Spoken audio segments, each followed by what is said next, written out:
ജയ ഗണേഷ് രഞ്ജിത്ത് ശങ്കർ എഴുതി സംവിധാനം ചെയ്ത പടമാണ് ജയ ഗണേഷ്.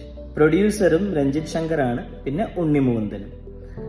ഇതിന്റെ കാസ്റ്റ് എന്ന് പറയുമ്പോഴത്തേക്ക് നമ്മുടെ മെയിൻ ക്യാരക്ടർ ഉണ്ണി മുകുന്ദൻ, മഹിമ നമ്പ്യാർ, ഹരീഷ് പേരാടി, നമുക്കെല്ലാവർക്കും അറിയാം നല്ലൊരു ആക്ടറാണ്, പക്ഷെ ചെറിയൊരു പോർഷനുള്ള ആൾക്ക്, രവീന്ദ്രൻ വിജയ്, ജോ മോൾ, അശോകൻ, പിന്നെ നമ്മുടെ സ്വന്തം നന്ദു.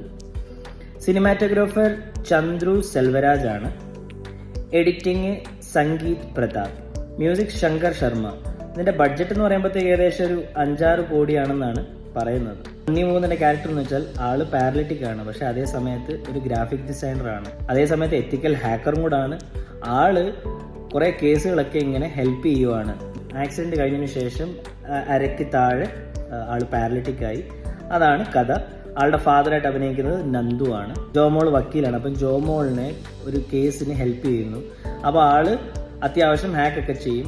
പോലീസ് സ്റ്റേഷനിലൊക്കെ പോയിട്ട് വൻ ഹാക്കിംഗ് ആണ്. അവിടുത്തെ ഹാക്കറിന് പോലും അത്ര ഹാക്ക് ചെയ്യാൻ പറ്റുന്നില്ല.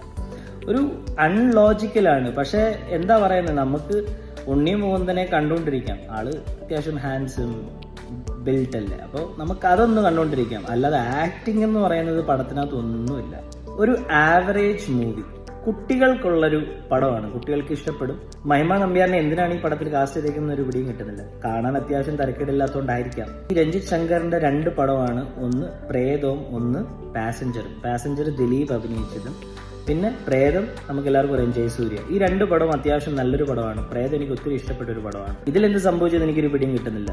നറേഷൻ നമുക്കങ്ങോട്ട് അൺലോജിക്കലാണ്, നമുക്കങ്ങോട്ട് അക്സെപ്റ്റ് ചെയ്യാൻ പറ്റാത്തൊരു നറേഷനാണ് പടത്തിനകത്ത്. ഈ പടത്തിനകത്ത് എനിക്ക് ഇഷ്ടപ്പെട്ട ഒരേ ഒരു സീൻ ഉണ്ണി മുകുന്ദന്റെ ക്ലൈമാക്സിൽ ആള് എത്തിക്കൽ ഹാക്കിംഗ് ചെയ്യുന്നു, ഡോറ് തുറക്കാൻ നോക്കുന്നു.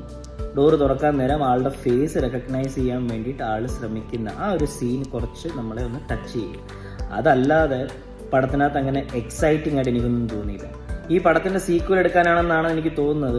ഇവരിടയ്ക്കൊരു ബിറ്റ് കേട്ടുന്നുണ്ട്. അപ്പൊ ധൃതി പിടിച്ച് തിയേറ്ററിൽ പോയി കാണണമെന്ന് ഞാൻ ഒരിക്കലും പറയത്തില്ല. OTT വരുന്നവരെ വെയിറ്റ് ചെയ്യാൻ, നിങ്ങളിപ്പോൾ ഇതൊക്കെ പോയി കണ്ടാൽ മതി.